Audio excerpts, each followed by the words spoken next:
Nggak ada ceritanya tuh mereka keluar lagi ganggu orang. Gitu kan. Jadi mulai sekarang beli rumah yang banyak dianggap keramat tuh. Bacain surah Al-Baqarah ada semua syaitannya tuh. Harus yakin dengan sabda Nabi SAW, rumah yang dibaca surah Al-Baqarah tidak akan masuk syaitan. Nggak ada. Takut semua syaitannya. Lalu dari mana? Kalau saya beli rumah, saya pernah dengar suara bayi di atas rumah, atap rumah saya. Saya pernah dengar suara cangkul di belakang rumah, pintu bunyi sendiri, gitu kan. A'udzu billahi minasy syaithanir rajim.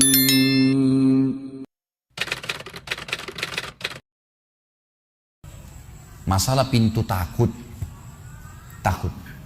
Kenapa dukun-dukun itu kalau kita masuk ke tempatnya selalu gelap, ada tengkorak, remang-remang. Karena antum harus takut dulu.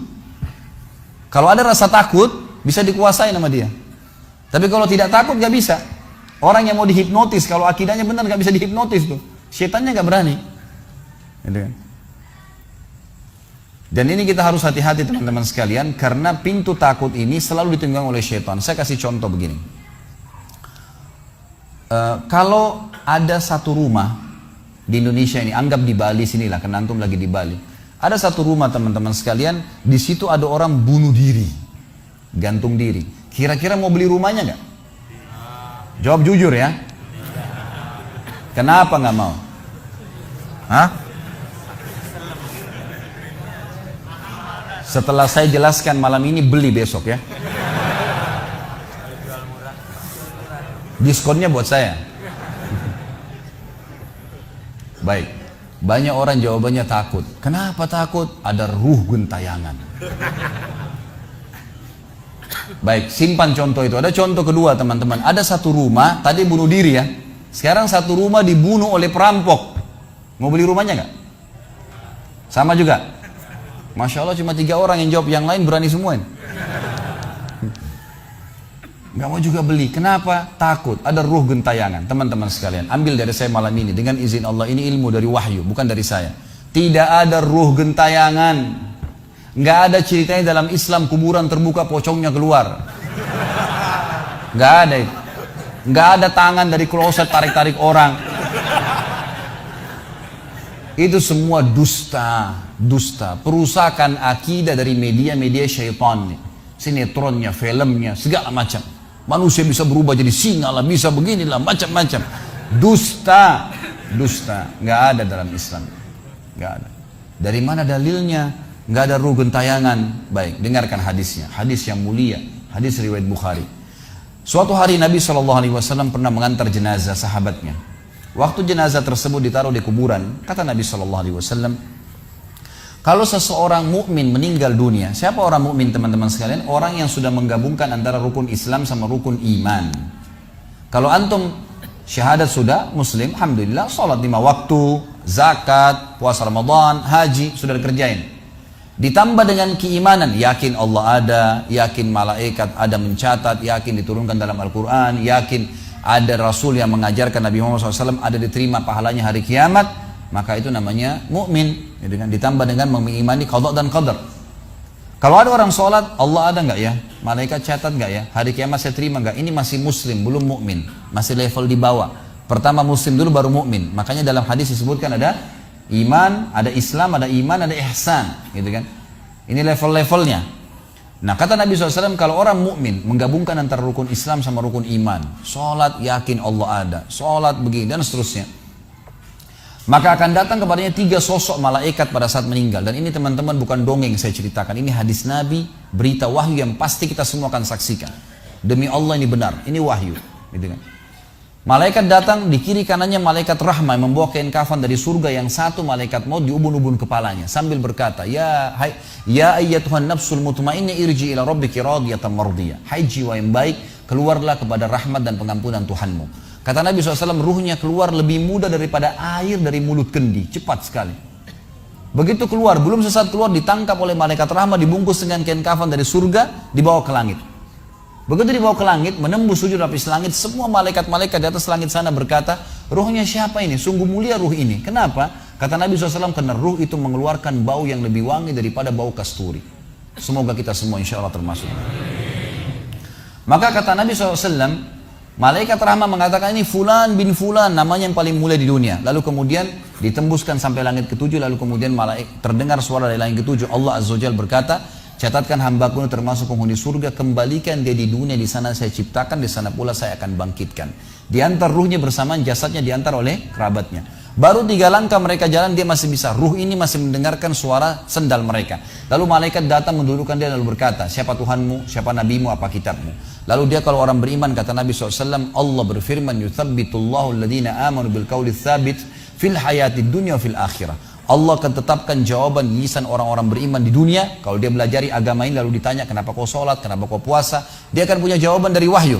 Dan di akhirat kata ulama tafsir adalah yang dimaksud pertanyaan mungkar nakir atau malaikat di kuburan. Ringkas cerita adalah dia akan menjawab, Tuhanku Allah, Nabiku Muhammad, kitabku Al-Quran. Pada saat dia jawab jawaban itu teman-teman sekalian, maka tiba-tiba saja kata Nabi SAW, malaikat tersebut membukakan baginya pintu neraka. Azab, siksaan, orang teriak-teriak, api yang berkobar-kobar, dia ketakutan. Kata malaikat, lihat dari apa Allah selamatkan dirimu. Karena kau beriman, kau nggak jadi masuk sini, ditutup. Supaya dia tahu nih, kalau dia buat salah akan masuk situ, ditutup. Dibuka pintu surga, dayang-dayang, permadani, istana yang luas, luar biasa. Dia gembira. Lalu kata malaikat, kau akan masuk di sini. Maka si mayit tersebut pun berdoa mengatakan, ya Allah cepatkan waktu, karena aku ingin masuk ke dalam surgaku. Lalu datang di sebelahnya orang yang tampangnya gagah, badannya bersih, wangi, saking sempurnanya kata jenazah ini, ruh ini berkata, siapa kamu ini? Sungguh sempurna ciptaan Allah pada dirimu. Maka dia berkata, diam dulu. Maka dia berkata, gitu kan? Dia berkata, saya amal soleh akan menemani kau sampai hari kiamat. Insya Allah setelah riwayat ini kita sholat. Saya amal soleh akan menemani kau sampai hari kiamat. Maka kata Nabi SAW terdengar suara, ya Allahu alam di sini disebutkan Allah atau malaikatnya, tapi yang jelas menyampaikan dari Allah Subhanahu Wa Taala, lapangkan kuburan hambaku ini seluas pandangan matanya dan bukakanlah pintu surga baginya setiap pagi dan petang dia melihat, maka jadilah kuburannya taman dari taman surga sampai hari kebangkitan. Baik. Sebaliknya kata Nabi SAW, kalau orang fasik, siapa tadi fasik? Muslim yang masih berbuat maksiat. Teman-teman hati-hati, jangan kena mengandalkan sudah syahadat kemudian bebas berbuat dosa. Hati-hati. Fasik dan orang kafir proses matinya sama. Kata Nabi SAW, orang fasik dan orang kafir akan datang kepadanya 3 malaikat. 2 malaikat azab di kiri kanannya, 1 malaikat maut di bunuh-bunuh kepalanya yang berkata, hai jiwa yang busuk, keluar kepada kemurkaan Tuhanmu. Maka ruhnya berantakan di tubuhnya, tidak berani keluar. Lalu malaikat maut menariknya dengan keras, ibaratnya seperti bulu domba yang dibasahkan, dililitkan di pohon berduri, lalu ditarik dengan keras sehingga berantakan bulu domba itu. Keluar, belum sesaat keluar ditangkap oleh malaikat azab, dibungkus dengan kain kafan dari neraka, dibawa. Baru langit pertama nggak dibukain pintu oleh para malaikat. Lalu malaikat langit berkata, siapa ruh ini? Sungguh buruk ruh ini. Kenapa? Kata Nabi SAW, karena ruh itu mengeluarkan bau yang lebih busuk daripada bau bangkai. Wa na'udzubillah. Lalu malaikat azab membawa mengatakan, ini ruhnya fulan bin fulan, ya, orang yang disebutkan nama paling buruk di dunia. Lalu terdengar suara dari langit, Allah berkata, catatkan hambaku ini termasuk penghuni neraka. Di sana kembalikan dia di dunia, di sana saya ciptakan, di sana pula saya akan bangkitkan. Diantarlah ruhnya bersamaan pengantarnya mengantar jenazahnya. Begitu masuk dan 3 langkah, ya. Orang-orang mengantarnya lewat, malaikat datang mendudukkan dia mengatakan, siapa Tuhanmu, siapa nabimu, apa kitabmu. Walaupun muslim, rekam baik-baik ini, ya, lahir dalam keadaan Islam, sesekali sholat, fasik, masih banyak masih tidak tobat sebelum meninggal, sama. Jawabannya kata Nabi SAW dengan orang kafir, innama aqulu kama kana yaqulun nas. Saya nggak tahu, saya cuma ikut-ikut dulu orang bilang apa, nggak bisa jawab. Lalu kemudian dibukakan baginya pintu surga, dayang-dayang, permadani, istana, pemandangan yang luar biasa, gitu kan? Maka dia kagum, kata malaikat, lihat dari apa kau haramkan dirimu. Dulu kau bisa masuk sini, tapi kau tidak mau, ditutup. Dibuka pintu neraka, azab, siksaan, orang dipotong, teriak-teriak, kesakitan. Lalu dia ketakutan, kata malaikat, ini tempat kau selamanya, kau tidak akan bisa lari. Maka dia berdoa mengatakan, ya Allah jangan kau cepatkan waktu karena aku tidak ingin masuk ke dalam nerakaku.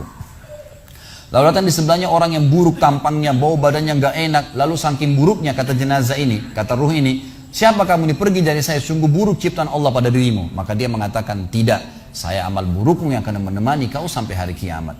Lalu dalam penutupan hadis Bukhari ada 2 riwayat. Yang pertama, Allah Azza wa Jal, ya, mengirim kepadanya malaikat yang tidak punya penglihatan dan pendengaran. Allahu alam bagaimana nih? Yang membawa sebuah besi, yang kalau besi itu seluruh jin dan manusia bersatu mau membalik saja mereka tidak mampu. Bayangkan seluruh jin miliaran, seluruh manusia miliaran, balik saja mereka tidak mampu. Ini saking kuatnya malaikat tersebut.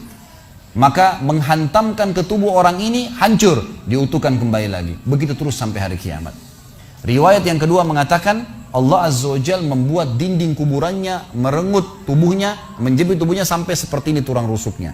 Kembali lagi. Kata ulama hadis digabungkan keduanya. Dipukul sambil diremukkan, dikembalikan lagi. Begitu terus sampai hari kiamat. Maka teman-teman sekalian, dalil ini sebagai penutup dalam sesi pertama materi kita, teman-teman sekalian, dalil ini menjelaskan tidak adanya rugen tayangan dalam Islam. Gak ada. Kita tarik ke contoh tadi. Orang yang bunuh diri tadi berdosa besar bukan? Dosa besar. Berarti dia meninggal sekarang di kuburan lagi disiksa. Nggak ada ceritanya keluar ganggu orang atau balas dendam. Nggak ada waktu. Hancur, remuk, dikembalikan lagi. Begitu terus. Kemudian juga sama. Orang tadi contoh kedua yang dibunuh sekeluarga. Kalau dia muslim maka dia mati syahid. Matinya mulia bukan? Mulia. Berarti lagi nikmatin kuburannya taman dari taman surga. Nggak ada ceritanya tuh mereka keluar lagi ganggu orang. Gitu kan. Jadi mulai sekarang beli rumah yang banyak dianggap keramat tuh. Bacain surah Al-Baqarah ada semua syaitannya tuh. Harus yakin dengan sabda Nabi SAW, rumah yang dibaca surah Al-Baqarah tidak akan masuk syaitan. Nggak ada. Takut semua syaitannya. Baik, kita tutup dengan kata-kata saya teman-teman sekalian. Lalu dari mana kalau saya beli rumah saya pernah dengar suara bayi di atas rumah, atap rumah saya. Saya pernah dengar suara cangkul di belakang rumah, pintu bunyi sendiri, gitu kan. Itu semua permainan syaitan yang ada di sekitar rumah itu, atau Anda yang bermasalah. Harus diruqyah. Dibacain ayat, ada sihirnya tuh. Mungkin pernah mandi dulu ilmu kebal, mungkin pernah ini, mungkin pernah bersemedi, apalah macam-macam yang khurafat ini, maka dia harus diruqyah. Jadi harus diobatin. Baik. Begini contohnya. Kalau kita lagi lewatin tadi rumah yang orang ada bunuh diri, ini kalau ada syaitan di sini marah dengan saya, tapi saya nggak peduli. Emang dia musuh kita. A'udzubillahi minasyaitonirrajim, gitu kan. Allah hancurin mereka, gitu kan. Yang jelas teman-teman sekalian, kalau kita lewat di rumah yang ada orang bunuh diri, gitu kan. Misal pagarnya 10 meter. Begitu kita jalan 1 meter pertama, semua syaitan itu ngerumunin kita tuh. Tuh yang bunuh diri itu perempuan, matanya belalak, rambutnya panjang, keluar darah dari hidungnya. Terus dibisikin. Orang yang takut, manusia yang takut, maka pada saat dia balik ke tempat yang tadi syaitan bisikin dia itu, dia lihat betul nanti perempuan tuh. Karena dia takut. Jadi dia bisa lihat, yang takut saja bisa lihat, yang tidak takut tidak bakal lihat. Makanya kalau ada temannya jalan di sebelah nggak takut, tanya, kau lihat nggak? Dia bilang nggak. Kalau dia bayangkan nenek-nenek, dia lihat nenek-nenek temannya. Permainan syaitan. Maka orang beriman mustahil melihat yang seperti itu. Nggak ada ceritanya. Atau dasarnya orang itu kena sihir tadi. Maka bisa melihat penampakan karena ada syaitan yang mengganggu dia dan dia dasarnya membuka diri untuk itu. Makanya harus ruqyah, obat. Gitu kan? Ada metode pengobatan, tentu bisa lihat di YouTube ada ceramah saya, ruqyah syariah. Ya, nama saya diketik, insya Allah ada tata cara yang sudah saya ajarkan caranya mengobatin itu. Tapi yang jelas itu semua permainan syaitan, teman-teman sekalian. Dan inilah poin pertama, pintu pertama untuk takut kepada Allah Subhanahu Wa Taala. Artinya semua selain Allah dalam makhluk jangan pernah takut dengan mereka. Syaitan pun yang biasa dianggap menakutkan bagi manusia itu dusta semua. Sampai sabda Nabi SAW mulia hadis Bukhari, siapa yang membaca Bismillah, Bismillah, maka syaitan yang ada di sekitarnya menjadi kecil seperti lalat. Jadi orang yang gambarkan syaitan besar itu tidak benar semua. Kata Nabi SAW dalam hadis Bukhari yang lain, siapa yang mau masuk ke rumahnya lalu dia baca Assalamualaikum, salam warahmatullahi wabarakatuh, syaitan di sekitar rumahnya berkata kepada teman-temannya, tidak ada tempat nginap buat kalian malam ini. Salam saja sudah jadi benteng, nggak bisa masuk. Kalau dia makan dengan baca Bismillah, ya, dia baca Bismillah, maka syaitan berkata lagi sama teman-temannya, tidak ada makan malam buat kalian malam ini. Nggak bisa cuy. Dan syaitan tidak bisa membuka dan menembus tembok atau pintu manusia. Dusta semua itu tembus tembok, tembus pintu, dusta. Karena Nabi SAW yang bilang, syaitan tidak bisa membuka kembali pintu ditutup oleh manusia. Syaitan tidak bisa membalikkan ya panci yang sudah ditutup oleh manusia. Maka padamkanlah lampu kalian, tutuplah panci-panci kalian, karena syaitan bisa menunggangi makhluk yang lain. Sebagai penutup hadis Nabi SAW, pernah ada seorang sahabat membawa tikus ditangkap malam hari. Pada saat ditangkap tikus tersebut, lalu sahabatnya tidak bunuh, dipegang sama dia, dibawa. ke masjid. Dia bilang, ya Rasulullah, ini tadi ya saya tangkap di rumah saya apain hewan ini? Boleh saya bunuh atau enggak?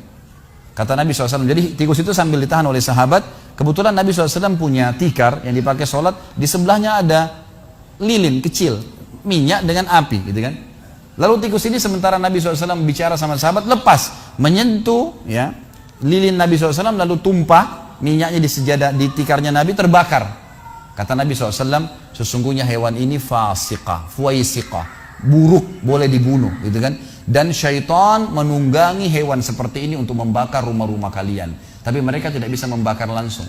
Mereka cuma bisa menggunakan hewan yang kebetulan lewat dan seterusnya. Seperti misalnya syaitan bisa menggoda manusia lain untuk mengganggu kita, gitu kan. Tapi untuk dia langsung tidak ada ceritanya. Itu semua tidak benar, teman-teman sekalian.